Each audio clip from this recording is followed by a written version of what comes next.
சென்னை திருவொற்றியூர் காலடிப்பேட்டை கல்யாண வரதராஜ பெருமாள் கோவிலில் ஸ்ரீராம நவமியை முன்னிட்டு 9 நாட்கள் உற்சவம் வெகு விமரிசையாக நடக்கிறது.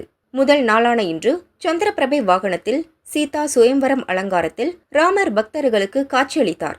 9 நாள் உற்சவத்தில் தினமும் கோதண்டராமர் விதவிதமான அலங்காரத்தில் பக்தர்களுக்கு காட்சியளிக்கிறார். 18 ஆண்டுகள் கழித்து நடைபெறும் ராமர் உற்சவத்தில் வடி நெடுகிலும் மக்கள் தேங்காய் உடைத்து ஆரத்தி எடுத்து வழிபட்டனர்.